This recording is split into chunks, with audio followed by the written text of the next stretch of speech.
이 시간 함께 보실 하나님의 말씀은 잠언 9장 1절부터 6절까지의 말씀입니다.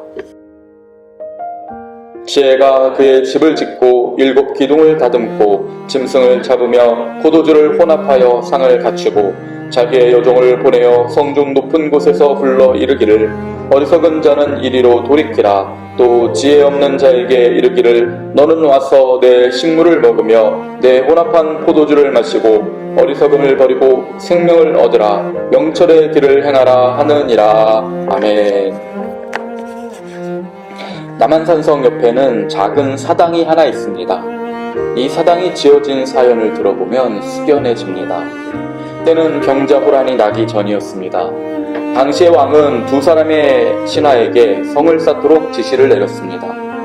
한 사람은 엉터리로 쌓는 대신에 아주 빨리 성을 쌓아서 왕의 칭찬을 받았습니다. 이와는 달리 다른 한 사람은 너무 튼튼히 성을 쌓는 바람에 진도가 느려서 이를 게을리 한다는 모함을 받습니다. 결국 처형을 당합니다. 이윽고 전쟁이 났습니다. 엉터리로 쌓은 성은 다 무너져 버렸는데 처형을 당한 사람이 쌓은 성은 무너지지 않았습니다.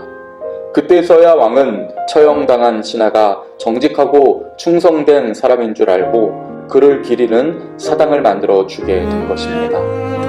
우리는 이 세상을 살아가는 방법이 2 가지가 있다는 것을 압니다. 무엇이 바른 삶인지 생각하며 최선을 다해 바르게 살아가는 방법과 대충 눈에 보이는 성과로 만족하고 사는 방법입니다. 대부분의 사람들은 대충 살아갑니다. 그렇게 살면 편하기 때문입니다. 하지만 그는 죽음 이후에 반드시 후회합니다. 다 드러나게 되어 있기 때문입니다. 이와는 달리 하나의 실을 꼬아도 바르게 꼰 사람은 미련하다는 핀잔을 들을 수 있지만 죽음 이후에 그가 살아왔던 진실한 삶에 대한 보상을 받을 것입니다. 성경은 자주 우리의 인생을 집을 짓는 것에 비유합니다. 예수님께서는 지혜로운 사람은 집을 짓는 기초부터 다르다고 말씀하십니다. 그러므로 누구든지 나의 이 말을 듣고 행하는 자는 그 집을 반석 위에 지은 지혜로운 사람 같으리니 비가 내리고 창수가 나고 바람이 불어 그 집에 부딪히되 무너지지 아니하나니 이는 주추를 반석 위에 놓은 까닭이요. 예수님은 지혜로운 사람은 반석 위에 집을 세운다고 말씀하셨습니다. 기초부터 튼튼히 지은 이 집은 어리석은 자가 지은 집과 달라서 비가 오고 바람이 불어도 무너지지 않습니다. 사도 바울은 더 나아가 반석 되시는 예수 위에 집을 짓더라도 재료가 중요하다고 말씀합니다. 만일 누구든지 금이나 은이나 보석이나 나무나 풀이나 짚으로 이 터 위에 세우면 각 사람의 공적이 나타날 터인데 그날이 공적을 밝히리니 이는 불로 나타나고 그 불이 각 사람의 공적이 어떠한 것을 시험할 것임이라. 만일 누구든지 그 위에 세운 공적이 그대로 있으면 상을 받고 누구든지 그 공적이 불타면 해를 받으리니 그러나 자신은 구원을 받되 불 가운데서 받은 것 같으리라. 어떤 사람은 예수를 믿어도 나무나 풀이나 짚으로 집을 짓는 것처럼 대충 믿습니다. 반면에 어떤 사람은 금이나 은으로 또 보석으로 짓습니다. 그리고 인생에 시련이 옵니다. 불같은 시험이 옵니다. 그때 나무나 풀이나 짚으로 지은 집은 한순간에 홀랑 타버립니다. 물론 반석 위에 시작했으니 구원을 받습니다. 하지만 부끄러운 구원입니다. 이와는 달리 금이나 은으로 지은 집은 불에 타지 않고 그대로 남아있다고 말합니다. 오히려 정금이 되고 승은이 됩니다. 그렇다면 우리는 어떤 인생의 집을 지으며 살아야 할지요? 오늘 본문의 말씀은 지혜가 지은 집을 소개합니다. 이 집을 보면 우리들이 어떠한 인생의 집을 지으며 살아야 할지를 알게 됩니다. 본문 1절입니다. 지혜가 그 집을 짓고 7 기둥을 다듬고.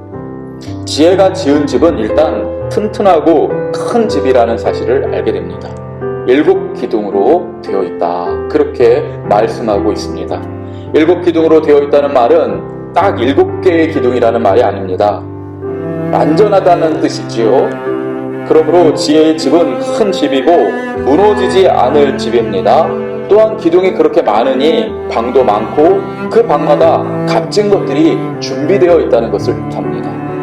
누구든지 이 지혜가 지으신 집에 들어가면 그 각 방에서 쉬기도 하고 먹기도 하고 힘을 얻고 기쁨을 누리게 된다, 이 말씀인 것입니다. 우리 주님께서는 지금도 천국에서 집을 짓고 계시지요. 우리가 영원한 그 집에 들어가면 그 방이 많고 튼튼한 하나님의 집에 들어가서 우리가 쉬고 먹고 누리게 될 것입니다. 뿐만 아니라 이 집은 이 지상에서 교회를 의미하기도 합니다. 주님의 집인 이 교회에 우리가 이 세상에서 살다가 올 때마다 이곳에서 쉼을 얻고 또 말씀을 먹고 힘을 공급받는 것입니다. 2절 말씀을 보면 지혜가 지은 이 집은 주인이 즐기려고 지은 집이 아니라는 사실을 알 수 있습니다. 짐승을 잡으며 포도주를 혼합하여 상을 갖추고, 지혜는 잘 지은 집, 튼튼한 자신의 집에 사람들을 초청합니다. 그냥 오라고 하는 것이 아니라 진수성찬을 차려서 초청합니다. 그런데 여기서 이상한 일이 일어납니다. 지혜가 사람들을 초청하는 방식입니다. 본문 3절에 이렇게 기록하고 있습니다. 자기의 여종을 보내어 성중 높은 곳에서 불러 이르기를. 어쩐지 이상하지 않습니까? 큰 집을 지었습니다. 잔치도 크게 준비했습니다. 그런데 정작 사람들을 초청할 때는 비천한 여종을 불러서 초대하고 있습니다. 보통 잔치가 화려하면 초대하는 대상도 격에 맞는 손님을 예의를 갖춰서 초대하는 것이 상식입니다. 아무나 부르지 않습니다. 그런데 이 집을 지은 주인은 자기의 종들 중에서 비천한 여종을 보내어 초대합니다. 게다가 성중 높은 곳에서 소리치게 합니다. 4절부터 보시면 이 집 주인인 지혜께서 누구를 부르는지 다음과 같이 소개합니다. 어리석은 자는 이리로 돌이키라. 또 지혜 없는 자에게 이르기를 너는 와서 내 식물을 먹으며 내 혼합한 포도주를 마시고 어리석음을 버리고 생명을 얻으라. 명철의 길을 행하라 하느니라. 지혜가 초청하는 사람은 어리석은 사람입니다. 어리석은 사람은 어떤 사람일까요? 우선은 실제로 어리석은 사람입니다. 배움이 적고 능력이 부족해서 세상에서도 크게 대접받지 못하는 사람들입니다. 동시에 그들은 세상의 평가와 달리 그 내면이 진실한 사람입니다. 그는 바른 길을 걷기 위해 살아가는 사람이라 세상 사람들의 눈에 어리석은 사람이라고 손가락질을 받습니다. 지혜가 초청하는 사람은 또한 지혜 없는 사람인데요. 이 또한 실제로 지혜가 없고 미련한 사람이기도 하지만 동시에 지혜를 얻고자 애를 쓰지만 늘 현실의 한계에 부딪히는 사람. 그러니까 지혜를 사랑하고 어떻게든 지혜를 얻고자 하는 그런 사람이기도 하는 것입니다. 이렇게 지혜의 집에 초대된 어리석지만 진실한 사람, 지혜가 없지만 지혜를 추구하는 사람들은 집 주인이신 이 지혜와의 대화를 통해서 어리석음을 버리고 생명을 얻게 됩니다. 그리고 각자 자신의 삶으로 돌아갈 때는 명철의 삶을 살아가게 되는 것입니다. 이 세상에서 지혜가 지은 집으로, 지혜가 준비한 잔치로 오는 사람은 많지 않습니다. 왜냐하면 자기 자신을 지혜도 없고 어리석다고 인정하는 사람이 많지 않기 때문입니다. 또한 비천한 여종이 초청하는 것만 보고 그 초청의 잔치를 하찮게 여기기 때문에 지혜의 집으로 오는 사람들은 당연히 많지 않습니다. 하지만 그런 사람이야말로 지혜가 없고 어리석기 짝이 없는 사람입니다. 세상에 화려하고 그럴듯한 초청만을 원하는 사람은 결국 먹을 것 하나 없는 빛깔 좋은 게살과 같은 인생을 살게 될 것입니다. 오늘 주님은 우리를 당신의 잔치로 초대하셨습니다. 우리는 솔직히 우리 자신이 어리석고 지혜가 없다는 사실을 인정하기에 이 자리에 나온 것입니다. 참으로 우리는 지혜로운 삶을 살고 싶습니다. 이 새벽에 주님의 집에 나와 기도하는 우리에게 주님은 하늘나라의 지혜를 베풀어 주실 것이고 풍성한 명철을 먹여 주실 것입니다. 기도하실 때에 이 집의 주인이신 지혜의 주님을 만나시기 바랍니다. 우리의 남은 인생이 날마다 지혜로운 주님의 초대를 받고 주님의 집에서 먹고 마시며 지혜를 얻고 세상에서 명철을 드러내는 삶이 되시기를 주님의 이름으로 축원드립니다. 기도하겠습니다. 주님, 지혜의 주인께서 우리를 불러주시니 감사합니다. 주님의 집에 나온 저희가 기도하는 가운데 주께서 쉼을 주시고 지혜를 나눠주실 것을 믿습니다.